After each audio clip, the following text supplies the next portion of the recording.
अभिवादन स्वीकार कीजिए ब्रजेश मिश्रा का और आप देखना शुरू कर चुके हैं द डिबेट।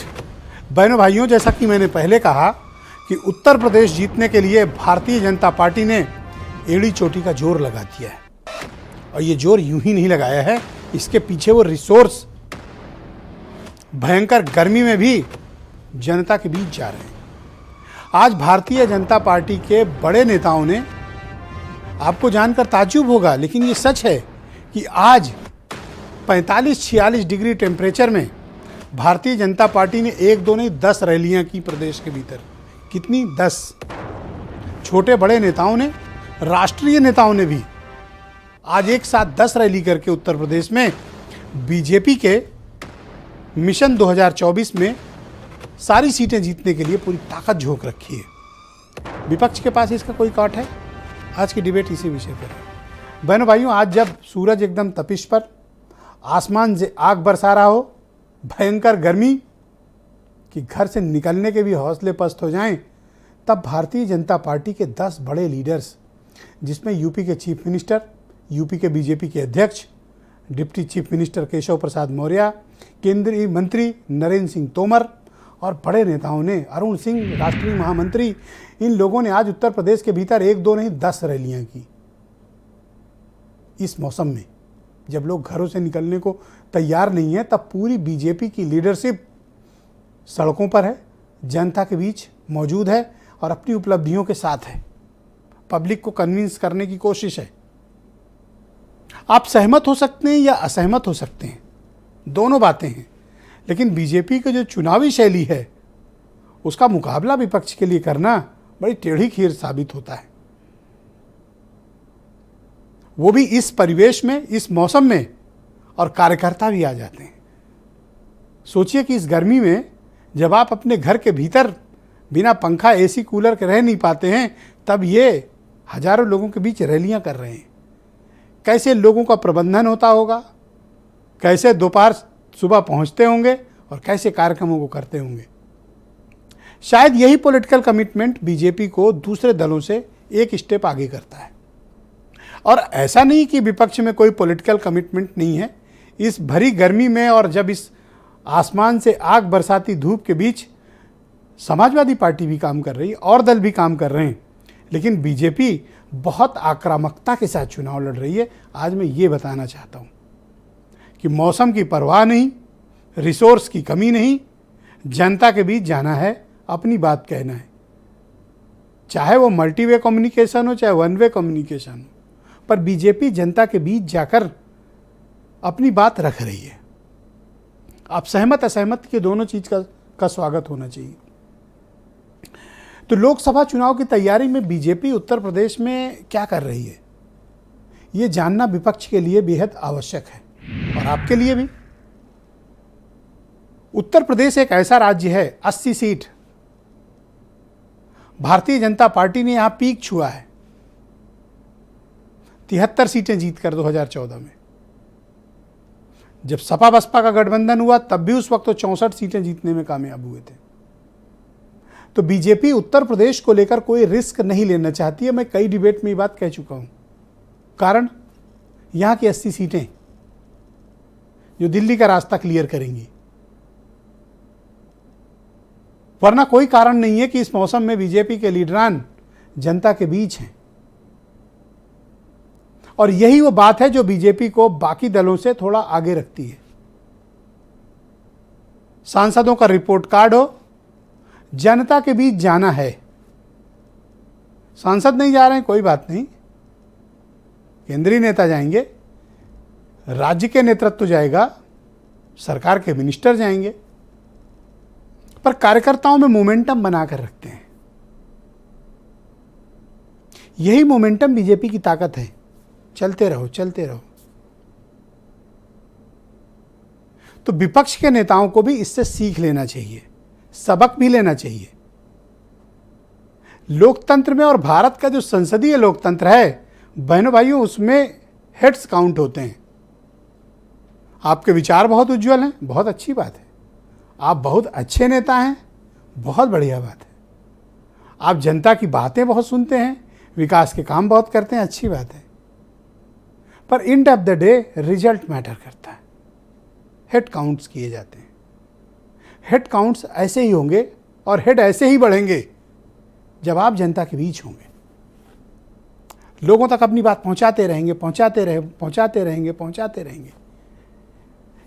तो अपोजिशन क्या कर रहा है और बीजेपी क्या कर रही है, दोनों को डिफरेंशिएट करने की कोशिश की होनी चाहिए। मैं ऐसा नहीं कह रहा कि विपक्ष है नहीं, मैदान में है, पर आप ये देखिए कि विपक्ष के मुकाबले जो दूसरी तरफ की आर्मी है, पॉलिटिकल आर्मी, उसकी क्या प्रिपरेशन है और रियलिस्टिक होकर सोचने की ज़रूरत है। मैं बहुत से लोगों को देखता हूं कि इमोशनल होकर राजनीति करते हैं। भैया हम तो फला विचारधारा के हैं, ठीक है, लेकिन आप ये देखो कि फला दूसरा वाला तैयारी के स्तर पर कहाँ खड़ा है, आप कैसे मुकाबला करोगे उसका, लड़ोगे कैसे? और जब आप दूसरे का रास्ता रोकने जा रहे हो तब आपके पास दोगुनी ताकत होनी चाहिए, एक उसको रोकने के लिए और दूसरा जीतने के लिए। क्या माइक्रो मैनेजमेंट अपोजिशन के पास है? बूथ लेवल पे, वोटर के लेवल पे, मोहल्ला के लेवल पे। बहनों भाइयों, बड़े से बड़े चुनाव माइक्रो मैनेजमेंट पे लड़े जाते हैं। परसेप्शन अपनी जगह है, संगठन अपनी जगह है, लेकिन वोटर को घर से निकाल के कहाँ पहुँचाना है? बूथ तक। जो पार्टी ऐसा करने में कामयाब होगी, चुनाव में उसको सुखद परिणाम मिलेगा। हार जीत एक अलग प्रश्न है,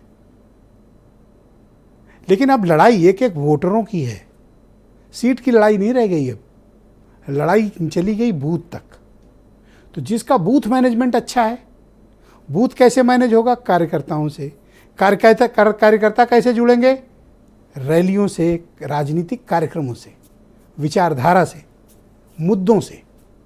कब पहुंचेगा? जब आप उनके बीच सतत प्रक्रिया अपनाते हुए उनके पास मौजूद होंगे। क्या विपक्ष कर रहा है और क्या बीजेपी कर रही है, दोनों की तुलना करने की आवश्यकता है। विपक्ष भी मैदान में है, बीजेपी भी मैदान में है, लेकिन दोनों की तैयारियों को हमें और आपको परखने का वक्त है। हमें दोनों को परखना चाहिए कि ये कहाँ पर खड़े हैं और ये कहाँ पर खड़े हैं। आज की परिचर्चा का मुख्य केंद्र बिंदु यही है। आप कुछ स्टेटमेंट सुन लें, फिर आज की डिबेट को हम आगे बढ़ाएंगे। उत्तर प्रदेश के मुख्यमंत्री, उत्तर प्रदेश के वरिष्ठ कैबिनेट मंत्री, उप मुख्यमंत्री और सभी वरिष्ठ नेता केंद्रीय नेताओं के साथ महासंपर्क अभियान में जनता के साथ सीधा संवाद करके लाभार्थियों से संवाद कर रहे हैं कि आज केंद्र सरकार के आने के बाद उनके जीवन स्तर में कैसे परिवर्तन आया है। ये साहस केवल और केवल भाजपा में है, बाकी राजनीतिक दल तो सत्ता में रहते हुए जनता से विमुख हो जाते हैं। पूरे जनपद के 80 लोकसभा पे लोकसभा प्रभारियों को नियुक्त कर दिया गया है।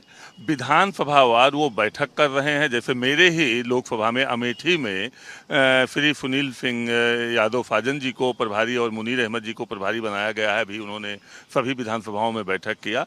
तो इस तरह से हम लोग पूरी तरह से ज़मीन पे लोकसभा प्रत्याशी ऐसा तैयार कर रहे हैं जो जीत सके, संगठन उसके साथ काम कर सके और उनको चुनाव जिता सके। भाई संसाधन युक्त बीजेपी है, वो 10 नहीं 100 रैलियाँ करें, लेकिन उन रैलियों में उन्हें बताना चाहिए कि हमने रोजगार देने की जगह रोजगार छीने क्यों। उन्हें बताना चाहिए महंगाई कम करने की जगह महंगाई बढ़ाई क्यों।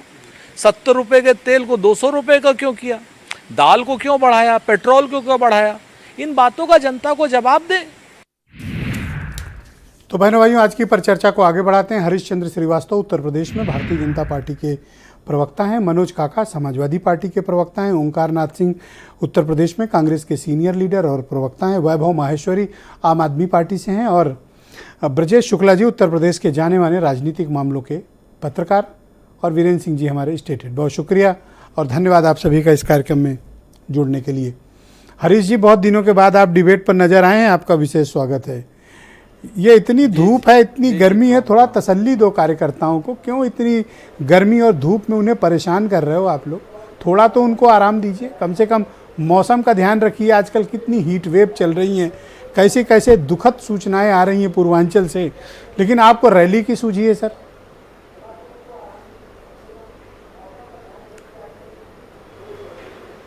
ब्रजेश जी, भारतीय जनता पार्टी कार्यकर्ता आधारित संगठन है।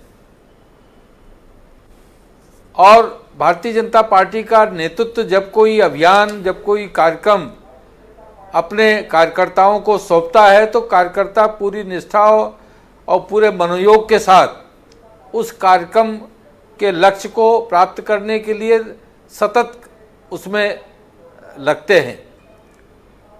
30 मई से जो महासंपर्क अभियान भारतीय जनता पार्टी के यशस्वी नेतृत्व ने भारतीय जनता पार्टी के कार्यकर्ताओं को दिया जी, उस कार्यक्रम के अंतर्गत सभी लोकसभा क्षेत्रों को केंद्र मान के 7 कार्यक्रम, इसी तरह से विधानसभा क्षेत्रों को केंद्र मान के 4 कार्यक्रम और बूथ को केंद्र मान के 3 कार्यक्रम ये निर्धारित किए गए थे।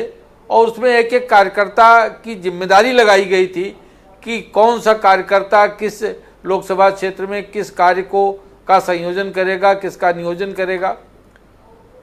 और उसमें बड़े नेता से लेके छोटे कार्यकर्ता तक सभी को जो भूमिका दी जाती है, भारतीय जनता पार्टी का कार्यकर्ता अपने नेतृत्व के दिशा निर्देशन में उस कार्य योजना को पूरी तरह से साकार करने के लिए पूरी तत्परता के साथ काम करते हैं। सर आप संयोजन करो या नियोजन, लेकिन थोड़ा सा मौसम का ध्यान रखोगे सर? नहीं, मौसम का ध्यान है, लेकिन कार्यकर्ता को जो लक्ष्य पार्टी के नेतृत्व ने दिया है उस लक्ष्य को पूरा करने के लिए हर जनपद के, हर लोकसभा क्षेत्र के कार्यकर्ता अपने अपने निर्धारित कार्यक्रमों को उसमें उस अवधि में पूरा कर रहे हैं। 20 जून तक का हमारे नेतृत्व ने हमको टाइमलाइन दिया था कि जिसमें लोकसभा को केंद्र मान के जो कार्यक्रम दिए गए थे उसको पूरा करना था। उसमें लोकसभा स्तर पे एक कार्यक्रम, एक जनसभा का भी था। और उसके बाद सर 1 महीने में चाय भी पी ली सर, टिफिन भी खा ली सर, और अब इतनी गर्मी धूप में आप कार्यकर्ताओं को सर इकट्ठा करके सर आप उनको रैलियां कर रहे हो, थोड़ी मोहलत तो मिलनी चाहिए। जिस तरह से किसान खेत में काम करता है उसी तरह से भारतीय जनता पार्टी के कार्यकर्ता किसान अपने लक्ष्य के लिए, अपने जो दायित्व उनको दिया जाता है उसके लिए काम करते हैं। अरे थोड़ा तो रहम करो और सर, इस बात का भी ध्यान रखा जाता थोड़ा है। तो रहम करो सर, शाम को कर लो रैली। नहीं, मैंने कहा कि इस बात का भी ध्यान रखा जाता है, गर्मी है, धूप है, तो उससे बचाव के लिए उन कार्यकर्ताओं को जरूरी दिशा निर्देश, जरूरी साधन दिए जाते हैं। सबके लिए वो व्यवस्थाएं होती हैं। सर रैलियां नहीं रुकनी चाहिए सर, अगर गर्मी धूप जारी में रहनी ज्यादा चाहिए है सर। तो वो उसमें उससे प्रभावित न हो तो पर्याप्त पीने का पानी, छाया, इन सब चीज़ों का प्रबंध नेतृत्व की तरफ से किया जाता है। तो ये अभियान सिर्फ 20 जून तक है या उसके बाद कुछ नया कार्यक्रम भी आएगा टिफिन टाइप का सर? बिल्कुल, तो पार्टी का नेतृत्व हमेशा जो कार्य योजना देता है, तो अभी तक तो ये जून तक की कार्य योजना अपने घर पे खाना खाते हैं सर, कार्यकर्ताओं को गलत काम करते हैं ये लोग, ये टिफिन उफिन खाते ही नहीं है कुछ। ओके, मनोज काका मेरे साथ मौजूद हैं, उत्तर प्रदेश में समाजवादी पार्टी के प्रवक्ता हैं। बहुत शुक्रिया मनोज जी। जी। आप देखो इतनी धूप में, मतलब हल्के पॉइंट पे भले कुछ बात कर ली जाए, लेकिन आप देखो इनका पॉलिटिकल कमिटमेंट देखो, और इस कमिटमेंट को कई मामलों में यही चीज़ है जो बीजेपी को दूसरे दलों से आगे रखती है। इससे आप लोग सीख क्यों नहीं लेते हो? कुछ भी हो जाए रैली नहीं रुकेगी। आपने अपने कार्यक्रम के शुरुआती संदर्भ में भी कई सारे सवाल किए, और जो आपका सवाल है कि कुछ भी हो जाए रैली नहीं रुकेगी, कुछ भी हो जाए, ठीक कहा है आपने कि कुछ भी हो जाए रैली नहीं रुकेगी, कुछ भी हो जाए वैभव का, अपने भोग विलासी स्वभाव का प्रदर्शन नहीं रुकेगा। जिस देश में भुखमरी ये हो कि पूरी दुनिया में ग्लोबल हंगर इंडेक्स में हमारी पोजीशन 107वें नंबर पे, भूखमरी में हमारी हालात ये है कि बांग्लादेश, नेपाल, पाकिस्तान से भी बदतर हालात में है, उस देश के हुक्मरान अपने टिफिन का प्रदर्शन करते हैं। अगर इसको आप अच्छा मानते हो तो आप मानिए, आपको बधाई। आपने एक सवाल और करा कि कहां से प्रबंधन हो जाता है, उस प्रबंधन पर भी आपको बताना चाहूंगा। प्रबंधन ऐसे हो जाता है कि उत्तर प्रदेश में अब जब रैलियां होती हैं तो सेक्रेटरी को, बीडीओ को यह आदेश होता है, बीडीओ को आदेश सीडीओ करता है और सीडीओ को आदेश डीएम करता है कि सेक्रेटरी से 35-35 हजार रुपए लगा दो और ये कह दो कि अपने जितने लाभार्थी हैं उनका सूची बना ले और उनको किसी तरह से अपना जो भोग विलासी और जो प्रदर्शन हो रहा है भारतीय जनता पार्टी का, जिस उत्तर प्रदेश के देवरिया में, बलिया में, जिस उत्तर प्रदेश के गोरखपुर में लोग लू से और हीट वेव से मर रहे हों, उनके दुख पर मरमराहट होने के बजाय एक भारतीय जनता पार्टी का मिनिस्टर ये कहता है, जो पूरे उत्तर प्रदेश में ट्रांसपोर्टरों से वसूली करता है, ट्रकों वालों से, वो ये बयान देता है कि गर्मी में तो लोग मरते ही हैं। मैं ये जानना चाहूंगा कि क्या सरकार लोगों के मरते हुए पे दवाओं के अभाव में, इलाज के अभाव पर यही उनकी संवेदना है? हर हर हर हर तरह का जब उत्तर प्रदेश में अपराध होता है, पश्चिम उत्तर प्रदेश में मैंने लिखा साहब, मैंने लिखा एक दलित का प्राइवेट पार्ट काटा मुख्यमंत्री जी के स्वजाति गुंडों ने, उससे भी उनका पेट नहीं भरा तो 4 महीने के गर्भवती को उसको पीटा और ये कहा कि अब नहीं पीटेंगे तो कब पीटेंगे। क्या यही सरकार है? क्या यही इनका प्रबंधन है? सवाल आपका जो ये दूसरा है। सर, आप राजनीतिक कार्यक्रम में मुकाबला करो ना उनसे। सर, राजनीतिक कार्यक्रम तो मैं साधुवाद देना चाहूंगा, और उत्तर प्रदेश ही नहीं पूरे देश की जनमानस अब अखिलेश यादव जी को साधुवाद देना चाह रही कि जो उन्होंने गठबंधन कर दिया पीडीए का, बड़ा इस पर विमर्श हो रहा। पिछड़ा दलित अल्पसंख्यक, जो बात बीपी मंडल ने कही, जो बात कांसी राम ने कही, जो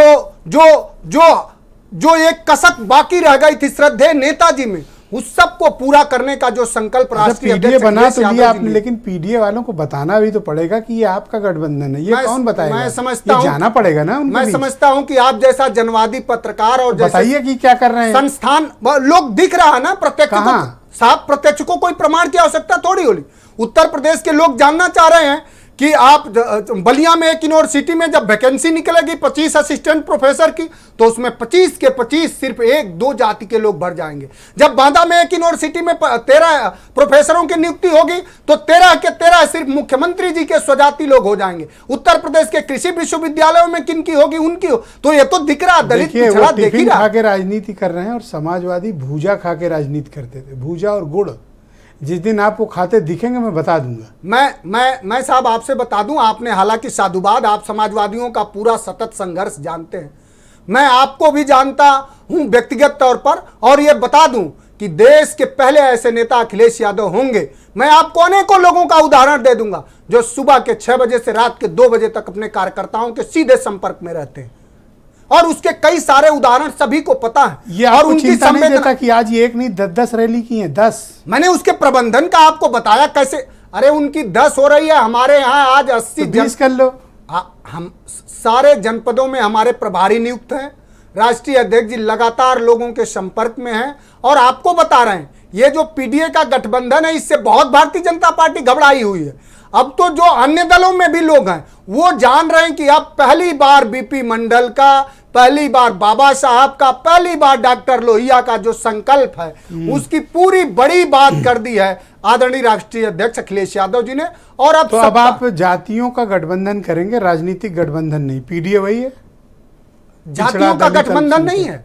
पीडीए जातियों का गठबंधन कम है, हक हकूक और हाशिए पे खड़े तबके के अधिकार का गठबंधन है, और उसको आप भी जानते हैं। ये चिंता नहीं भी होती चाहते थे, उसको लोहिया भी रैली कर रहे हैं, आपको चिंता नहीं होती कि आप भी कुछ करो? अभी लखीमपुर खीरी में देखा नहीं हमारे नेता का, वहां देखा नहीं आप? सीतापुर में नहीं देखा? अभी तो लगातार लोगों के संवाद में, अभी कल वो बाहर जा रहे हैं, लोग रोज रैलियां हो रही हैं। आप नहीं देख रहे? अभी उरई गए, अभी झांसी गए, अभी लखीमपुर खीरी गए, सीतापुर गए, अभी आगरा गए थे, अभी मैनपुरी होके आए हैं। तो वो तो लगातार, अभी उधर बीच कन्नौज गए, लगातार समीक्षा करते हैं कि बीजेपी ग्राउंड पे क्या कर रही है। हम लोगों ने हमेशा समीक्षा करी है, बस बीजेपी ग्राउंड पे नफरत फैला रही है, धर्मांधता फैला रही है। समाजवादी पार्टी जमीन पे लोगों को हक हकूक के लिए लोक जागरण अभियान के तहत जागरूक कर रही है। ओंकार जी, उत्तर प्रदेश में कांग्रेस के सीनियर लीडर और प्रवक्ता हैं, बहुत शुक्रिया आपका ओंकार जी कार्यक्रम में जुड़ने के लिए। आपने देखा आज बीजेपी ने, जैसा कि मैं डिबेट के प्रारंभिक उद्बोधन में भी ये बात का उल्लेख कर रहा था कि 1-2 नहीं, बीजेपी ने आज 10 बड़ी रैलियां की। केंद्रीय नेतृत्व भी, राज्य का नेतृत्व भी। उसके मुकाबले विपक्ष मेहनत कर रहा है, मैं ये नहीं कह रहा हूँ कि एकदम काम नहीं कर रहा है, लेकिन बीजेपी के जो तैयारी का स्तर है वो आप लोग से कहीं बड़ा है। ये बात आप लोग को कोई चिंता में नहीं डालती? आप इसका रिव्यू नहीं करते? कभी सोचते नहीं अकेले बैठकर कि वो कहाँ निकले जा रहे हैं और हम कहाँ खड़े हैं? नहीं ब्रजेश जी, हम लोग भी उसी तरह से कर रहे हैं। वो दिखा रहे हैं, हम दिखा नहीं रहे हैं। और सबसे बड़ी चीज़ ये है कि जैसा मनोज जी ने कहा, मैं इनकी बात से इसमें बिल्कुल इत्तेफाक रखता हूँ कि इस समय प्रदेश की जनता जो है लू से की चपेट में मर रही है। 24 घंटे में बलिया में जहाँ 36 आदमी मर जा रहे हों, 150 आदमी वहाँ अब तक मर चुके हैं, और सरकार जो है वो रैली कर रही है। जनता के पास क्या जाके कहना चाह रही है? क्योंकि मरे तो मरे, कोई बात नहीं, जो बचे हो वो हमको वोट दो। क्या ऐसे में वोट मिलेगा उनको? इस तरह की जो बात वो कर रहे हैं। और क्या इनका केंद्रीय नेतृत्व जो दौड़ रहा है, आज हमने देख लिया है कि कितना केंद्र और प्रदेश में सामंजस्य है। आज अखबार में आपने देखा होगा आर.के. सिंह केंद्रीय मंत्री हैं, उनकी फ़ोटो निकली आर.के. सिंह जी की, और उनको रिसीव करने कौन गया है? चेयरमैन गए हैं पावर कॉरपोरेशन के। मतलब मंत्री जी नहीं जा सकते थे मिलने के लिए। एक ज़माना था जब जगजीवन बाबू एग्रीकल्चर मिनिस्टर थे, इरिगेशन मिनिस्टर थे, तो लोकपत त्रिपाठी जी उनको एयरपोर्ट पर रिसीव करने गए थे और उनके पैर छुए थे सबके सामने उन्होंने। तो ये लोकतंत्र की मर्यादाओं का जो घोर अपमान हो रहा है कि स्टेट मिनिस्टर घर में बैठा हुआ है और कैबिनेट मिनिस्टर वहाँ से आ रहे हैं, उसको पूछने वाला, स्वागत करने वाला कोई नहीं है। ये इस तरह के कौन सा दिखा रहे हैं? एमपीज अपने घर में बैठे हुए। अभी आप ही ने अपने संबोधन में कहा था कि एमपीज भले घर में बैठे हों लेकिन वहाँ काम हो रहा है, इसका मतलब एमपी काम नहीं कर रहे, जनता उनसे नाराज है और ये परेशान है। अपना बताओ सर। हमने आज हमारे यहाँ जो है बहुत बड़ी क्या कहते हैं एक मर्जर हुआ है, नागरिक एकता पार्टी है, उसके मोहम्मद शमी खान राष्ट्रीय अध्यक्ष हैं, उन्होंने पूरी पार्टी हमारे में विलय कर दी। अभी कल हमने पूर्व MLAs को बुलाया था, वहाँ पर मीटिंग की थी हमारे अध्यक्ष ने। अब हर प्रांत में वो जाने वाले हैं। सर कांग्रेस ऑफिस से नहीं निकल रही यूपी से? नहीं सर, ऐसा नहीं है। कांग्रेस सर मुझे राजनीतिक कार्यक्रम बताओ, क्या कर रहे हो? मैं बता रहा हूँ राजनीतिक कार्यक्रम। अभी कल ही हमारे अध्यक्ष जी जा रहे हैं गाजियाबाद, वहाँ से मेरठ जाएंगे, 3 दिन के दौरे पे हैं, और फिर मुरादाबाद जाएंगे, वहाँ पे मीटिंग कर रहे हैं। 3 जगह पे वहाँ मीटिंग कर रहे हैं। अकेले? नहीं, उन प्रांतीय अध्यक्ष उनके साथ में हैं, और हर प्रांतीय अध्यक्ष के साथ में एक जिले के अंदर, जैसे बनारस है, गोरखपुर है, आपका बरेली है, इन जगहों पे बड़ी बैठक होगी जिसमें सारे PCC, AICC और जो पूर्व सदस्य हमारे जो चुनाव लड़ चुके हैं 2022 में MLA का, और जो अभी लोकल बॉडीज के चुनाव हुए हैं, इन सब लोग को वहाँ बुला के और पूरी रणनीति तैयार की। अकेले लड़ोगे सर? अब ये तो समय बताएगा, अकेले लड़ेंगे किस समय लड़ेंगे, लेकिन प्रयास जारी है। हम विपक्षी एकता के क्या कहते हैं हिमायती हैं, और हमको कोशिश कर रहे हैं कि सब लोग एक साथ मिलकर चुनाव लड़ें। एकता की कीमत क्या चाहते हो?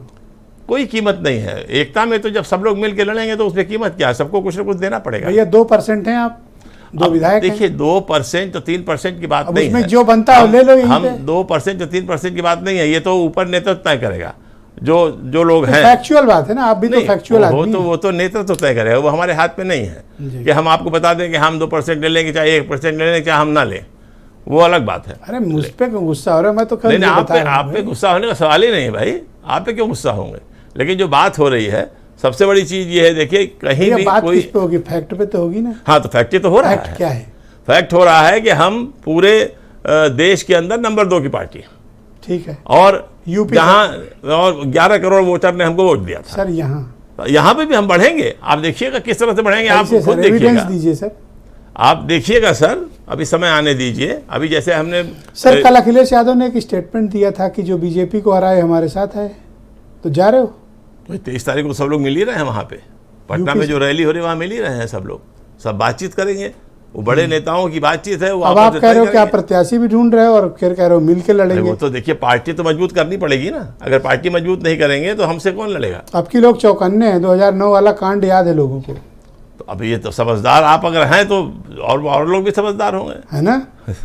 मिल के लड़ेंगे और कब्जा ली थी समाजवादियों की। नहीं, देखिए हर पार्टी चौकन्ने हैं वो आपसे, इसीलिए सर पूछा नहीं जा रहा आपको। सर हर पार्टी अपना रणनीति तैयार करती है, उसका अधिकार है तैयार करने का, और अभी हमारा कोई समझौता किसी से भी हुआ नहीं है। ये तो सहमत होंगे कि बीजेपी अभी काफी आगे है यूपी में? नहीं, बीजेपी अब की बहुत बुरी तरह से परास्त होगी, ये आप समय देखिएगा। कैसे भाई? देखिए महंगाई बढ़ गई है, बेरोजगारी बढ़ गई है, क्राइम बढ़ रहा है, सब चीजें तो हो रही है। कोर्ट के अंदर बताइए 17 पुलिस वाले हैं, बंदूक लिए बैठे हुए हैं, उनके बीच में आके आदमी मार दे रहा है। अरे तो सर SIT बना दी ना सर। ओह, SIT बनाने से क्या होता है? क्या इससे लॉ एंड ऑर्डर कंट्रोल हो जाएगा? सवाल इस बात का है कि आपके सामने यहाँ मारे गए, इलाहाबाद में मारे गए, हर जगह आदमी मारे जा रहे हैं। सर SIT वहाँ भी बनी है। वो बस SIT बनाते रहे तो जनता देख रही ना, जनता भी SIT बना देगी इनकी। ऐसा? हाँ, जनता भी SIT बना देगी। काफी क्रोधित लग रहे हो। कोई क्रोध नहीं है इसमें। वो तो हम तो राय दे रहे हैं कि पहले जनता जो जिस तरह से त्रस्त हो रही है भुखमरी से और जिस तरह से लू से चपेट में आदमी मर रहे हैं, अभी आप देखिए आज ही अखबार में निकला था लखनऊ के अंदर ट्रांसफार्मर जला दिया गया, पूरे एक पोर्शन में बिजली ही नहीं आ रही है। आप क्या कहें, जनता में कौन सी रैली करने जा रहे हैं? कौन सी रैली करके आप वोट मांगेंगे कि भाई हम आपको बिजली नहीं दे रहे हैं, कहीं ना गर्मी हम आपको बिजली नहीं देंगे लेकिन आप हमको वोट दो, हम आपको पानी नहीं देंगे, हम हमको वोट दो। ये कौन सी बात हुई भाई? दयाशंकर ने कह तो दिया है क्या कि गर्मी है भाई। हाँ, तो गर्मी में बिजली नहीं देंगे, जाड़े में देंगे। अरे वो क्या बता रहे थे मनोज, तो वही गर्मी है, वही मैं कह रहा हूँ कि ये जनता देख रही है। और जब ये बोलेंगे कि हमने कर दिया, आप भीड़ इकट्ठा ले आइए, जिला प्रशासन से कह के भीड़ इकट्ठा कर लीजिए, लेकिन भीड़ भी तो कहेगी भाई कि हम वोट भीड़ लाए तो जिला प्रशासन की और आप लाए तो ये कांग्रेस की। वो तो कांग्रेस की रहेगी। विपक्ष तो हमेशा जब भीड़ लाता है तो अपनी लाता है। एक तरफा खेल रहे हो सर। वैभव माहेश्वरी मेरे साथ मौजूद हैं, आम आदमी पार्टी के प्रवक्ता हैं। वैभव जी बहुत शुक्रिया। कुछ टिफिन उफिन खाने का इरादा है या फिर सिर्फ ऐसे ही आप लोग कहते रहेंगे कि ये फेरी ले लो वो फेरी ले लो? यूपी की लड़ाई आसान नहीं, देख रहे हो कितनी मुश्किलों से लड़ रहे हैं। 46 डिग्री में रैलियां कर रहे हैं, लड़ रहे हैं, जनता के बीच हैं। आप लोगों की तरह बैठे थोड़ी हैं। विजय जी ये ठीक कह रहे हैं आप। मैं भी इनकी इस क्षमता का बहुत बड़ा कायल हूँ। असल में मैंने एक तो इनको देखा है और दूसरा दीमकों को देखा है, वो कैसे काम करते हैं। सर्दी हो, गर्मी हो, बरसात हो, दिन रात दीमक काम करती है। दिन भर जो तिलचट्टे होते हैं ना, जो टिड्डी। अरे ऐसी भाषा ना बोलिए, डिबेट में एक दूसरे के प्रति सम्मान रखिए। टिड्डी तो देखें आपने, जैसे एक खेत को चट करके दूसरे खेत की तरफ बढ़ जाते हैं, मौसम का फर्क नहीं पड़ता उनके ऊपर। आपने बीजेपी को देखा है, जब कोरोना के ऊपर लाशें बिछ रही थी तो उस समय पर ये क्या कर रहे थे? ये चुनाव प्रचार कर रहे थे। जब कुछ भी हो रहा होता है चुनाव प्रचार कर रहे होते हैं। आज मणिपुर जल रहा है और प्रधानमंत्री पूरे देश को बाय बाय करके प्लेन में बैठ के अमेरिका चले गए सैर सपाटे करने के लिए। तो ये तो इस प्रतिभा का कायल तो होना ही चाहिए। किसी भी और पार्टी में इतनी असंवेदनशीलता या फिर इतनी ज्यादा इनसेंसिटिविटी हो ही नहीं सकती, क्योंकि इसके लिए तो इंसानी ये भी तो हो सकता है कि आप में बाहर निकलने का हौसला ना हो। भाई आप देखो कि बाहर निकलना इंपॉर्टेंट है ब्रजेश जी। इस गर्मी में क्या इंपॉर्टेंट है? दिल्ली में इस समय पर बिजली की जो डिमांड है वो पीक पे है और दिल्ली में कोई पावर कट नहीं है। सारी दिल्ली जो बहुत खुश है और बिजली के बिल भी नहीं आ रहे और 24 घंटे आ रही है। यहाँ पर इन्होंने डबल इंजन ट्रिपल इंजन की सरकार कर दी। बिजली के बिल बहुत बेहतर, बहुत ज्यादा महंगे आते हैं, मीटर का बहुत ज्यादा चार्ज होता है और लेकिन बिजली है नहीं। सैकड़ों लोग मर जाते हैं अस्पतालों के अंदर। दिल्ली इतना छोटा सा, उत्तर प्रदेश इतना बड़ा है सर, इतना बड़ा। तो साधन भी तो बहुत सारे हैं। उत्तर प्रदेश इतना बड़ा है और इनसे अगर नहीं संभल रहा तो रिजाइन कर दें। उत्तर प्रदेश बड़ा इस समय देखिए, चुनाव करते टाइम तो आप बोलोगे कि उत्तर प्रदेश बहुत बड़ा है, हमें संभालने को दे दो। जब नहीं संभल रही तो कहते उत्तर प्रदेश बड़ा है तो भी रिजाइन कर दो, करनी होता हम संभाल के दे देंगे। हमें तो लोगों ने ये कहा था कि दिल्ली बहुत छोटा है, आपसे नहीं संभले, आप कर लेते हो, पंजाब आपसे नहीं संभले। हमने पंजाब भी संभाल के दिखा दिया। यहाँ भी बिजली फ्री है, यहाँ भी पावर कट नहीं लग रहे। तो कुल मिला के ये कि ये टिड्डियों की तरह से चुनाव में लगे रहना, सब कुछ चट कर जाना, सब कुछ खत्म कर देना, अगर इसी के ऊपर बात करनी है तो भाई तो दीमकों को जो है वो राजा होना चाहिए, टिड्डियों को जो है राजा होना चाहिए। आपके पास कोई राजनीतिक कार्यक्रम नहीं, ये आपकी ईर्ष्या भी हो सकती है बीजेपी से? हमारे पास बहुत सारे राजनीतिक कार्यक्रम हैं। हमारा कार्यक्रम ये है कि गर्मी हो तो भी जनता का पंखा और एसी बंद ना हो। हमारे पास कार्यक्रम ये है कि कितनी भी प्रॉब्लम में आ जाए सरकार, लेकिन लोगों के इलाज बंद ना हो, स्कूलों में पढ़ाई लिखाई जो है वो बंद ना हो। हमारा ये, इसमें कोई अहंकार हमें नहीं है कि हम दिन भर चुनाव और प्रचार में लगे रहते हैं और हमारे पास साधन इनसे कम है। ये कोई अहंकार का वो भी नहीं है। पब्लिक इसलिए थोड़ी राजनीतिक पार्टियों को समर्थन देती है, खिलाफत करती है कि तुम दिन रात अपने चुनाव ही करते रहो, गर्मी हो बरसात। तो आप विरोध क्यों कर रहे हैं? आज अगर 10-10 बड़ी जनसभाएं हो रही हैं इस गर्मी में भी, आप क्यों विरोध कर रहे हो? पब्लिक के बीच जा रहे हैं। पहले तो इस गर्मी एंड ऑफ द डे जनता को तय करना है, वो अपनी अकाउंटेबिलिटी जनता के समक्ष प्रस्तुत कर रहे हैं। विरोध इस बात का है कि जो तुम्हें अगली सरकार बनाने के लिए रैली करने की तो तुम्हें बहुत पड़ी है, लेकिन जो सरकार तुम्हें दे रखी है, तो नगर निगम में तुमसे नालियां साफ नहीं होती, प्रदेश सरकार में तुमसे बिजली नहीं दी जाती, लॉ एंड ऑर्डर तुमसे नहीं संभलता, और केंद्र में तुमसे जो है महंगाई कम नहीं की जाती है। तीनों जगह पे तो तुम फेल हो। तुम्हारे इंजन जो एक इंजन तो अमेरिका घूमने चला गया, दूसरा इंजन यहाँ पर सिर्फ जहर बोता रहता है, तीसरे इंजन से कुछ होता नहीं है। तो करे क्या पब्लिक? आखिर आपकी रैलियों पर प्रभावित होते रहे, आप पे फूल बरसाते रहे, माला बरसाते रहे, करना क्या है? यूपी में कुछ न कर पाने की कुंठा हो सकती है ये। यूपी में कुछ ना कर पाने की, जिस दिन यूपी में आएंगे यूपी की बिजली फ्री हो जाएगी, यूपी के स्कूल सुधर जाएंगे, यूपी के अस्पताल सुधर जाएंगे। हमें इसका कोई घमंड नहीं कि हर गली में हमारे 10 कार्यकर्ता नहीं है जो कि सिर्फ ये आपकी रेवड़ी रेवड़ा चलेगा नहीं यहाँ पे, यहाँ नहीं चलता ये सब। पब्लिक तो बहुत ज्यादा खुश है। पब्लिक को अगर एजुकेशन को रेवड़ी कहेंगे तो पब्लिक चाहती है कि रेवड़ी उन्हें मिले। पब्लिक जब टैक्स देती है तो सर वोट नहीं देते यहाँ लोग आपको, आप कैसी बात करते हो? देंगे, कभी ना कभी देंगे। आप देखिए, एक छोटी पार्टी अभी कुछ दिनों पहले मैदान में आई है। यूपी के जो क्षेत्र है वो बड़ा है। यूपी में बीजेपी का जो विनिंग रेशियो होता है ना, वो इलिटरेसी रेट के एकदम प्रोपोर्शन में होता है। यूपी में ये अशिक्षा को फैलाए जा रहे हैं, स्कूलों को बंद किए जा रहे हैं। अच्छा, तो मतलब यूपी के लोगों को आप अनपढ़ कहना चाहते हो? ये तो बड़ा नहीं, मतलब मैं यूपी के लोगों को बीजेपी का विक्टिम बताना चाह रहा हूँ। बीजेपी की नफरत की राजनीति के विक्टिम है लोग, यूपी के लोग। यूपी के लोगों को जब बाहर मौका मिलता है तो वो कमाल करके दिखाते हैं। यूपी के लोग जब यूपी में होते हैं तो बीजेपी के पॉलिटिक्स के शिकार होकर कुंठित हो जाते हैं। तो साफ साफ कहो ना कि इतनी गर्मी और धूप से डर गए इसलिए निकल नहीं रहे हो लड़ने। आओ, हम तो कहते हैं इतनी गर्मी और धूप में बीजेपी को सबसे पहले तो लोगों को बिजली इंश्योर करनी चाहिए कि उनके घर में लाइट आए, उसके बाद जाके पंडाल में खूब लाइट है, कूलर भी है, पानी भी है। और तो आदमी के घर का पंखा बंद है और पंडाल में जाके, अरे भाई हरीश जी इनको एक रैली बुलाओ, जरा अरेंजमेंट दिखाओ, सिखाओ इनको। हरीश जी कह रहे हैं पानी बंटवाएंगे, बिजली वहां इंतजाम होगा। अरे घर में तो पहले बिजली दे दो, उसके बाद आपके तो नेता ब्रजेश शुक्ला जी उत्तर प्रदेश के जाने माने राजनीतिक मामलों के पत्रकार हैं। ब्रजेश जी, जो बीजेपी की तैयारियों का स्तर है उसको अगर आप सच में रियलिस्टिक ग्राउंड पर देखें तो राजनीतिक कार्यक्रमों के मसले में मद्देनज़र सत्तारूढ़ दल होते हुए भी जनता के बीच नियमित मौजूदगी ये बीजेपी की ताकत है, और विपक्ष की कमजोरी आप क्या मानते हैं? ब्रजेश जी, इसको पिछले उससे दिनों से देखना होगा। ये बीजेपी की जो ये नई जो बीजेपी है, ये इसकी रणनीति यही रहती है। चूँकि कोरोना हुआ था, उसके बाद आप देखिए कि सारे समाचार पत्र, सारे चैनल इस बात से भरे हुए थे कि साहब लाशें गंगा में तैर रही हैं, प्रयाग की तमाम फोटोएं छपी थीं।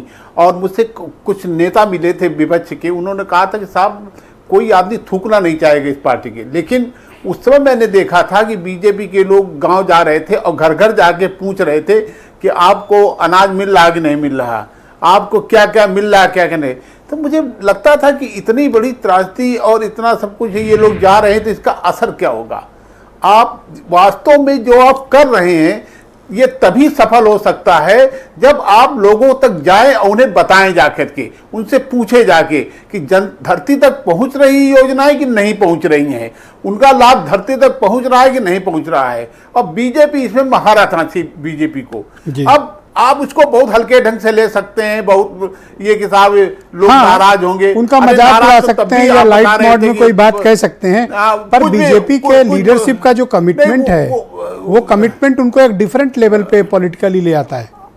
नहीं, अब आपने देखा विधानसभा चुनाव क्या हुआ। विधानसभा चुनाव में तो लगता था कि साहब इतनी त्रासदी, इतनी बड़ी महामारी, उसके बावजूद वो लौट के आ गए यहाँ पर सत्ता में। अब जैसे मैं समाजवादी पार्टी की बात करना चाहूँ, वो पीडीए वाली जो बात है आपको लोगों तक बताना होगा, और शायद वो बता भी रहे हैं कि साहब दलित को कैसे जोड़ा जाए, लेकिन इसके लिए युद्ध स्तर पर करना होगा।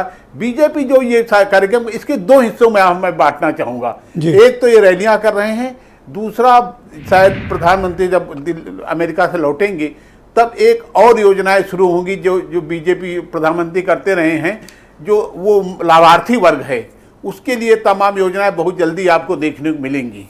और तो ये सारा आपको बताना, डिबेट से पहले फिर जाएंगे। बीजेपी के एक बड़े लीडर है, मैंने उनको टेलीफोन किया और उनसे पूछा कि इस धूप में, इस गर्मी में ये आप महाजनसंपर्क अभियान चलाने का आपका उद्देश्य क्या है?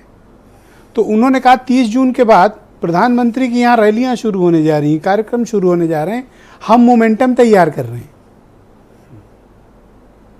हाँ, बस वो वही चीज मैं कहना चाहता था वहां पर। यानी ये ऐसा नहीं है कि अभी बैठ जाएंगे, ये मोमेंटम है उनका, ट्रेलर है, पिक्चर तो अभी बाकी है। नहीं, ये ब्रजेश जी चलता रहेगा। अब मैं एक चीज, जैसे पीडीए की बात कर रहे हैं, मैं आपको निकाय चुनाव का एक उदाहरण देना चाहता हूं। जैसे सहारनपुर में हुआ, सहारनपुर में समाजवादी पार्टी का भी वो स्वयं अखिलेश यादव गए थे और दलित वोटों को बड़ी उम्मीदें थी वहां पर, लेकिन और चंद्रशेखर भी उसी जिले के थे।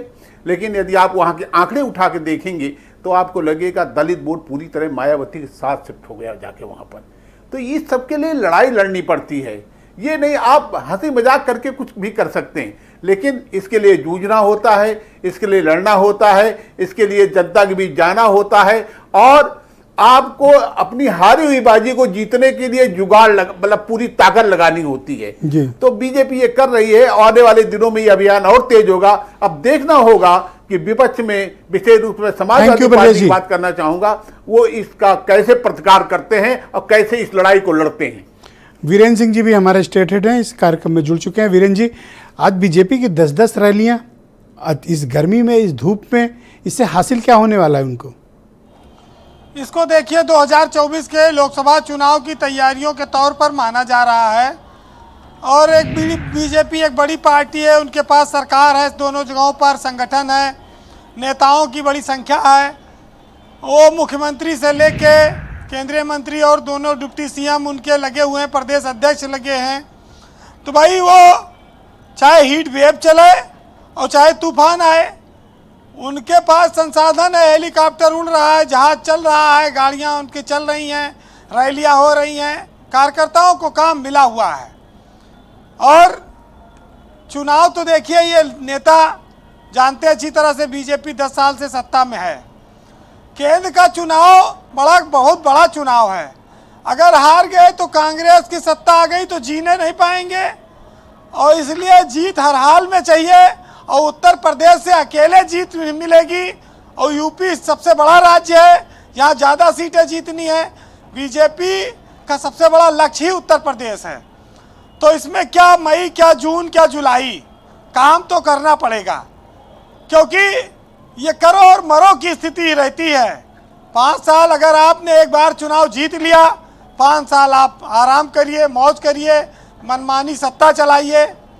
लेकिन अगर आप हार गए तो फिर आप जो सत्ता रहेगी उसका को भाजन भी भोगना पड़ेगा। जो आपने किया है वो आपके खिलाफ पलट कर आ भी सकता है, तमाम सारी चीज़ें रहती हैं। तो ये जो 5 साल का खेल है वो ये सब गर्मी जाड़ा बर्दाश्त कराता है नेताओं से। दूसरी ओर एक बात आप ये कह सकते हैं कि बीजेपी एक ऐसी पार्टी है जो मिशन मोड में काम करती है, जिसके पार्टी के जो आदेश होते हैं, अभियान होते हैं, वो प्रतिबद्धता के साथ लागू होते हैं, कार्यकर्ता उनको लागू कराते हैं। ये अलग बात है कि मंत्री और डिप्टी सीएम पद का मज़ा नहीं ले पा रहे हैं, इतना रैली, इतना जिलों में दौरे लगे हुए हैं कि वो लखनऊ में रुक ही नहीं पा रहे हैं।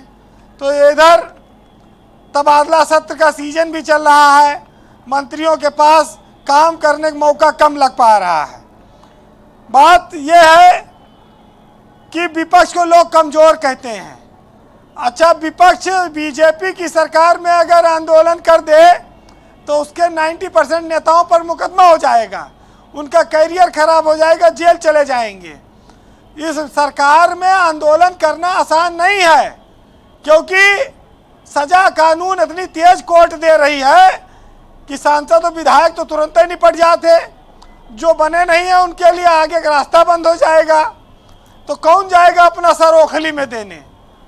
तो बीजेपी अपना सर पर दौड़ रही है, दौड़ने दो भाई, जब जनता समझेगी तब समझ में आएगा। अब ट्विटर से अगर कोई कहा काम चल रहा है, पार्टी में बयान से चल रहा है, मीडियम बाइट से चल रहा है, तो चला रहे हैं, करें क्या?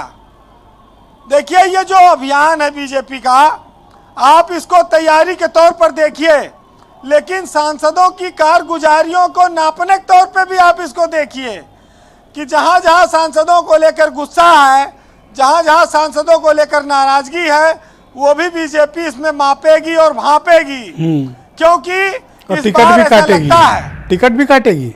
इस बार ऐसा लगता है कि 50% टिकट बीजेपी काटेगी, क्योंकि वो 10 सांसदों को 10-10 साल का टेन्योर दे चुकी है। अरे ऐसा ना कहो, 50% कट जाएगा तो क्या होगा फिर? देखिए, 10 साल सांसद रहना कोई मामूली बात नहीं है। सब जीते तो मोदी के नाम पे हैं, मोदी और योगी के नाम पे वोट लिए। तो बीजेपी तो कहा तो भाई हम जिसको टिकट दे देंगे वो सांसद बन जाएगा। कोई सांसद के दम पे थोड़ी सरकार बनी है कि वो अपने दम पे जीत के आए हैं। मोदी के नाम पर वोट, भाई मोदी कहते हैं कि आपका वोट सांसद को नहीं मुझे मिलना है, रैली में बोलते हैं। तो जनता उनके नाम पर वोट देती है। तो ये ब्रजेश जी, ये हीट वेव में जो आप काम करते हैं, तो शाम को जो कोल्ड वेव चलती है, शाम की दवाई वो हीट वेव को मार देती है, उसमें कार्यकर्ताओं का उत्साह दुगुना कर देती है। अरे बाहर का हीट और फिर वो ले लिया शाम की दवाई, तो अंदर का हाँ। हीट बड़ी मुश्किल तो है, जान खतरे में पड़ दोनों जाएगी। टकराती हैं। और वो ये जो टिफिन लंच प्रोग्राम चल रहा है, जब बना बनाया माल मिल रहा है, शाम का इंतजाम ठीक हो तो हीट वेव से कौन डरेगा। हिंदुस्तान का आदमी बड़ा मजबूत है, वो हीट वेव नहीं देखता है, वो शाम का इंतजाम देखता है। तभी ये मनोज और वैभव खिसियाए बैठे हैं, न टिफिन है न कुछ, न टिफिन भी नहीं है इनके पास। देखिए, विपक्ष के सामने मुद्दे बहुत सारे हैं, लेकिन समस्या इस बात की है कि जो दल ताकत में है अभी वो इन पर आ नहीं पा रहे हैं जी। मेरे एक दोस्त हैं, उन्होंने कई बार बात इसको उल्लेख किया है। वो कहते हैं कि जब 4 चुनाव हारे हैं विपक्ष, 14 हारे, 17 हारे, 19 हारे, 22 हारे, लेकिन उनको ये समझना होगा कि चुनाव हिंदू मुसलमान पे हो रहा है, बुलडोजर पे हो रहा है, अतीक अहमद पे वोट मिल रहा है, 5 किलो राशन पे मिल रहा है, सम्मान निधि पे मिल रहा है, शौचालय पे मिल रहा है, प्रधानमंत्री आवास पे मिल रहा है। तो ये जो बेरोजगारी, महंगाई, पेट्रोल, डीजल, ये मनोज काका जो बात करते हैं खुलेआम लूटपाट, इस पर जनता ज़्यादा विश्वास नहीं कर रही है। जनता इस पर ध्यान ही नहीं देती है, वो खाली राष्ट्रवाद और ये अंतर्राष्ट्रीय मुद्दों पर ध्यान देती है। तो ये बातें एकदम साफ हैं, लेकिन कहाँ कौन समझ पाता है। वैसे गर्मी बहुत है, जो नेता क्षेत्र में जा रहे हैं उनको बिजली कटौती का भी थोड़ा सामना करना पड़ रहा है, वहाँ जनता शिकायत भी कर रही उनसे, सरकार भी लगी है, लेकिन अफसरों के कारनामे बहुत बड़े बड़े हैं इस प्रदेश में बिजली व्यवस्था को फेल करने में। और कहा भी जाता है कि बीजेपी सरकार में अफसर बड़े हावी रहते हैं, उसी सब का नतीजा है। बहरहाल सुनिएगा कि बहुत ज़्यादा जब गर्मी पड़ती ब्रजेश जी, तो हम लोग ठंडे शहरों में, पहाड़ों पे, ठंडे प्रदेशों में घूमने चले जाते हैं। क्या करें, यहाँ मन नहीं लगता लोगों का। जिनके जेब में भरपूर बापू हैं वो अपना निकल लेते हैं, हवाई जहाज़ का टिकट बुक कराते हैं, मरना तो गरीब है। एक सज्जन ने लिखा है, भरपूर बापू मतलब पैसे हैं। हाँ, गांधी जी। अच्छा अच्छा, ठीक। एक सज्जन ने लिखा है कि अप्रैल मई के बाद जब जलता जून आ गया तो हम लखनऊ को छोड़ के देहरादून आ गया, और इस जिंदगी की चिलचिलाती धूप में सनम सिर्फ तेरे ख्यालों से ही मानसून आ गया, और न मुस्कुराने को दिल चाहता है और न मौज मनाने को जी चाहता है। ये गर्मी अब हद से पार हो गई है, अब सब कुछ छोड़कर कुल्लू मनाली जाने को जी चाहता है। बहुत शुक्रिया आपका वीरेंद्र जी, बहुत बहुत धन्यवाद। बहन भाई, इस पर चर्चा को आगे बढ़ाते हैं। हरीश चंद्र श्रीवास्तव उत्तर प्रदेश में भारतीय जनता पार्टी के प्रवक्ता हैं। हरीश जी, कई पत्रकार भी ट्वीट कर रहे हैं कि इतनी गर्मी में, इतनी तेज धूप में इस तरह के कार्यक्रम आयोजित करना कितना उचित है। विपक्ष आपके ऊपर बहुत हमलावर है, स्पेशली जो मनोज काका और वैभव ने जिस तरह के आरोप लगाए हैं, उनका आपको जवाब देना चाहिए। देखिए ब्रजेश जी, विपक्ष के पास न कोई विजन है न कोई रोड मैप है जी। अखिलेश जी पीडीए की बात कर रहे हैं, लेकिन इनकी जितनी सरकारें बनी, आप उसमें जो मंत्रिमंडल इनका रहा है, जितने सांसद विधायकों को इन्होंने टिकट दिया, उसकी जरा आप समीक्षा कर लीजिए तो इनका पीडीए समझ में आ जाएगा। और कांग्रेस पार्टी केवल मीटिंग बैठक तक सीमित है, कार्यकर्ता इनके पास है नहीं, नेता इनके पास उत्तर प्रदेश में है नहीं, करेंगे क्या ये? जनता इनके ऊपर कोई भरोसा नहीं करती। भारतीय जनता पार्टी एक विजन के पास, एक रोड मैप के साथ जनता के बीच में है। सबका साथ, सबका विकास, सबका विश्वास और सबका प्रयास, ये हम संकल्प लेके हमारा यशस्वी नेतृत्व चल रहा है, और उसको साकार करने की दिशा में दिन रात सतत कार्य कर रहा है। बिना भेदभाव की सरकार मोदी जी की, योगी जी की सरकार बिना भेदभाव की है, सबके लिए जो कहा उसको साकार करके दिखाया। तो ये तो जब इतना सब कुछ किया है तो ये वैभव माहेश्वरी इतना खिसियाए हुए क्यों हैं? ये क्यों इतना खिसियाए हुए दिखते हैं? अजीब अजीब बातें कर रहे हैं, कई बार तो टोकना पड़ा। वैभव महेश्वरी जी, वैभव महेश्वरी जी की खिसियाहट पंजाब में इनकी सरकार बनी है, जो कारनामे हैं इनकी पंजाब सरकार के, इनकी खिसियाहट का कारण वो है। और जिस तरह से दिल्ली में इन्होंने लूटपाट की और कितने इनके मंत्री और विधायक सब जेल में गए, तो इनकी खिसियाहट का कारण ये है केवल बातें। अच्छा, इनको गलतफहमी है कि उत्तर प्रदेश में ये हरीश जी रेवड़ी बांट के जीत जाएंगे। बताओ भला ये कहीं लड़ पाएंगे आपसे यूपी में? ये अब ये जब ये लोग हारते हैं तो कुछ का कुछ बोलते रहते हैं। ये खुद क्या कर रहे हैं अपने दामन लड्डू की झांक करके देखना। कानपुर में एक दुकान है लड्डू की, सच का सामना करना इनको पसंद नहीं। ऐसा कोई सगा नहीं। मनोज काका जी जैसे व्यक्ति जो रुक जाइए खेती किसानी के बैकग्राउंड से हैं, उसके ऊपर गाँव के रहने वाले हैं, वो भी जब इस तरह की बात करते हैं तो मुझे तो बड़ी हास्यास्पद लगता है कि आज किसान खुशहाल है, उसको किसान सम्मान निधि मिल रही है, उसको सिंचाई के लिए पानी मिल रहा है, उसको अरे किसान खुशहाल है, आप खुशहाल नहीं हो तो क्या हुआ? सुविधाएं पूरा चारों तरफ से घेर के बैठ गए, धरना दे दिया एक साथ। तो अब मनोज काका जी की परेशानी ये है कि भारतीय जनता पार्टी जिस तरह से काम कर रही है, इन लोगों को कोई अवसर मिलने वाला नहीं आगे, दूर दूर तक इनको अवसर नहीं दिखाई पड़ रहा। कभी तो मन करता है कि आपको डिबेट में गोल्ड मेडल का मूल कारण किस लिए गोल्ड मेडल को लेकर के परेशान मेडल दोगे? लेकिन भारतीय जनता पार्टी कितनी अपने संकल्प को लेके, अपने लक्ष्य को लेकर के जनता के बीच में है। अपनी सरकार ठीक से क्या नहीं चला पा रहे हो? अपनी सरकार नहीं चला पा रहे हो, पंजाब में बताया संकल्प है, उसको लेकर कार्य कर रही है। किसान को कितना खुशहाल कर दिया, किसान को क्या कर रहे हैं? एमएसपी दे रहे हैं क्या? किसान को क्या खुशहाली कर दी है आपने? उसके लिए कोई बिजली फ्री कर दी है, उसको एमएसपी दे दी है, उसको स्टोरेज दे दी है, उसके लिए कोई खाद रेंज आप किसान होते तो आपको मिलता है, कोई मतलब नहीं मिला, इसलिए खिसियाए हुए। आपको खेती किसानी से कोई दूर दूर तक मतलब नहीं है। नहीं, तो आप क्या जाने खेती किसानी का मतलब है? खेती अरे का, किसी का दो लोग गांव में जाइए, किसान से पूछिए, वो बताएगा कि मोदी योगी सरकार ने उसके लिए क्या किया है। कौन से लोगों का खेती से मतलब होता है? ये जिसकी प्लेट में अनाज है, खेती से मतलब होता है? कुछ नहीं होता। गांव में उतरिए, गांव में जाइए, आपको पता लग जाएगा। मोदी और योगी सरकार से और लूट के लोगों में जो समृद्धि आई, जो खुशहाली आई, रुको सर, कहानी आपको अंदाज नहीं होगा। रुको सर, कहानी का वक्त नहीं है। हरीश जी रुक जाओ आप, क्योंकि आपने मनोज काका को कहा ना कि ये किसान खुशहाल है, यही दुखी हैं, क्या तो ये कह रहे हैं? देखिए, कम से कम मुझे एक बात की खुशी है कि मेरे श्रमिक और किसान होने को हरिश्चंद्र भैया ने स्वीकारा। इसके लिए इनको बहुत साधुवाद। और मैं स्वयं एक किसान का बेटा हूं, मैं किसानी करता हूं, तो दुर्भाग्य से मानिए कभी खेत भी जाते हो? अरे साहब, कब आने का, हमारी सारी तस्वीरें, हमारा पूरा जीवन ही खेत में है। अब आप सुनिए ना, अब आप सुनिए, खरीफ के फसल के बुआई का समय चल रहा है। आप सुनिए। अब हमारे पिताजी ये पूछते हैं कि ये बताओ कि डीएपी इतनी महंगा क्यों हो गई, नाइट्रोजन यूरिया इतना महंगा क्या हुआ, पेस्टिसाइड के बारे में तो हरीश भैया जानते होंगे कि नहीं जानते होंगे इनको।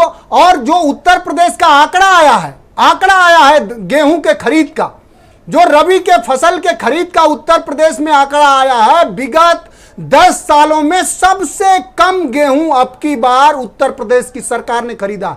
कितना? सिर्फ 2.6 लाख मीट्रिक टन, जहां 10-10 लाख मीट्रिक टन खरीदे जाते थे। भ्रष्टाचार कितना है? जहां हमारी सरकार कृषि यंत्रों पर 60% सब्सिडी देती थी, खुले बाजार में किसान को, अब आप सुन लीजिए, हरीश जी उनको अपनी बात रखना, हरीश जी उनको अपनी बात रखना दीजिए। मैं लिहाज कर रहा हूं, आप बोलिए। मैं ये कह रहा हूं कि आप अगर इसी डिबेट में रबी, खरीफ और जायद की फसल का नाम भी बता दो तो मैं मान लूंगा कि भारतीय जनता पार्टी के प्रवक्ताओं को और नेताओं को किसानों से कोई मतलब है। कोई मतलब नहीं है। अगर आप किसानी से आपका सरोकार होता, आपका किसानी से सरोकार होता तो इस देश में 700 किसान, सुनिए साहब, 700 किसान कभी शहीद नहीं हुआ। इस देश में 700 किसान मरे हैं किसान आंदोलन में, और उनके आंदोलन से हार करके आपने कृषि कानून वापस लिए। इस देश के किसानों को तो आप एक उद्योगपति के हाथों तो ये कौन से किसान है जो खुशहाल हैं, जो हरीश जी बता रहे हैं? कोई किसान खुशहाल नहीं है। देखिए, एक घाट की कहावत है कि जोता खेत घास ना टूटा ओकर किस्मत संजवे फूटा। तो इसी तरह इनका राजनीति है, इनमें कोई खुशहाल नहीं है। पार्टी खुशहाल नहीं है, खुशहाल है, उद्योगपति जरूर खुशहाल हैं, जिनसे भारतीय जनता पार्टी चंदे ले रही है और देश का सारा संसाधन उनको बेच रही है। अरे मनोज जी, धन्यवाद। आप दोनों डिबेट उलझाए नहीं सर, आप दोनों पर्याप्त बोल लिए। अब ओंकार जी की बारी है, सब्र करें, दोनों लोग सब्र करें। थैंक यू सर, कोई कंपटीशन नहीं चल रहा है। थैंक यू, ओंकार जी को लाया भैया, मैं करता हूं। हरीश चंद्र श्रीवास्तव कह रहे हैं न नेता है, न कार्यकर्ता है, न पब्लिक है, न मुद्दा है कांग्रेस के पास, और प्रत्याशी भी बता रहे हैं मुश्किल है। अनुभव की बात बता रहा हूं आपको, और आपको थोड़ा पीछे ले जाना चाहूँगा। जब दम आदमी में हो जाता है, दम तो मतलब घमंड, हाँ, तब इसी तरह की बात आती है जो आज भारतीय जनता पार्टी के हमारे वरिष्ठ नेता और हमारे साथी हरीश भाई कह रहे हैं। 1983 में वर्ल्ड कप जीता था इंडिया ने। इंडिया को कोई सीरियस ले ही नहीं रहा था कि ये तो सेमीफाइनल तक, ये क्या कहते हैं, 2-4 मैच खेलेंगे और निकल जाएंगे। और 2 बार की लगातार वेस्ट इंडीज़ जो जीती हुई थी वो इंडिया को बहुत हल्के में ले रही थी। एक बार उसने फ्रेंडली मैचेस में हरा भी दिया था जो शुरू के मैचेस थे, लेकिन उसके बाद इंडिया जब चढ़ी है, और चढ़ने के बाद जब चढ़ती चली गई है, तो वर्ल्ड कप जीत के लाई। तो आप 83 की वर्ल्ड कप टीम हो सर। और सुन लीजिए सर, हम 83 के वर्ल्ड कप से भी बड़े निकलेंगे, आप देखिएगा। उसी तरह से आपको दूसरा उदाहरण देता हूँ। 1977 में जैसे ये कार्यक्रम दिखा रहे हैं ना, कि 10-10 मंत्री जा रहे हैं, 20-20 मंत्री जा रहे हैं। जब 1977 के पहले जब इमरजेंसी लगी थी, तो उसमें भी कांग्रेस ने खूब कार्यक्रम किए थे, और जगह जगह सारे कार्यक्रम, बड़े अच्छे कार्यक्रम किए थे। वृक्षारोपण का कार्यक्रम किया था, सौंदर्यीकरण का कार्यक्रम किया था, परिवार नियोजन का कार्यक्रम किया था, 20 सूत्री कार्यक्रम इंदिरा गांधी जी ने जो किया था वो था। हम ये कहना चाहते हैं, और चारों तरफ कार्यक्रम ही हो रहे थे, सारे मंत्री जब देश में घूम रहे थे, लेकिन हम हार गए थे। तो जब जनता की चीज़ों को आप ध्यान में नहीं रखेंगे और आप अपनी मनमानी करेंगे, उस जमाने में हमारे पास बहुत बड़े बड़े नेता थे। नेता कार्यकर्ता नहीं है आपके? नहीं, हमारे पास बहुत कार्यकर्ता हैं, बहुत नेता हैं। तो उनको कौन बता रहा है कि नहीं है? ये अब इनकी गलतफहमी है। इस कार्यकर्ता नेता में जब हमारी कुल 55 सीटें हैं लोकसभा में, तो हमको 11 करोड़ लोगों ने वोट किया है, और इनको 22 करोड़ किया है। ज़्यादा नहीं किया है इनको, कुल 11 करोड़ हमसे ज़्यादा आ गए हैं। और किसी समय जब कब आदमी कब बढ़ता है और कब घटता है, इसके अंदाज कोई नहीं कर सकता है। तो इसलिए इन सब चीजों को ध्यान में रखें, और ये सोचिए कि हम कई मैचेस ब्रजेश जी, एक सेकंड लूंगा खाली, कई मैचेस ऐसे होते हैं फॉलो ऑन हो जाता है। कोई अलायंस की पॉलिटिक्स यूपी में आकार ले पाएगी? ब्रजेश शुक्ला जी, एक सूचना आ गई है, तब मैं इंटरप्ट करना चाह रहा हूँ। देखिए ब्रजेश जी, बहुत कठिन मुझे लग रहा है। कारण क्या है कि समाजवादी पार्टी के खुद बहुत ताकतवर है, और उसको सफलता भी मिली थी, विधानसभा चुनाव में काफ़ी बड़ी सफलता मिली थी, भले वो सरकार नहीं बना पाए। और मुझे नहीं लगता है कि कोई बहुत बड़ा, या तो कांग्रेस बिल्कुल उनके लिए रास्ता छोड़ दे और कुछ सीटों में मान जाए, तब तो ये हो सकता है। आप खुद जानते हैं कि बहुत आसान नहीं है यहाँ पर समझौता किसी तरह। बसपा तो अलग लड़ेगी ही, बसपा के लिए कोई मुझे नहीं रास्ता दिख रहा है कि बसपा अलग नहीं लड़ेगी, और बसपा समाजवादी पार्टी के बीच अभी से द्वंद्व शुरू भी हो गया है।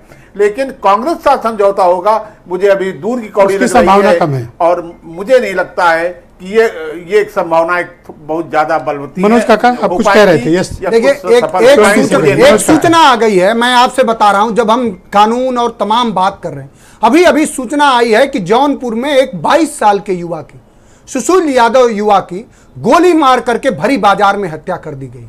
मैं आपके माध्यम से जौनपुर में मैं अभी जस्ट मैं आपके माध्यम से उत्तर प्रदेश के माननीय मुख्यमंत्री जी को और पूरे सरकार को और देश की सरकार को यह बताना चाह रहा हूं कि उत्तर प्रदेश में भयंकर कानून व्यवस्था ध्वस्त है, और इसको संभालिए।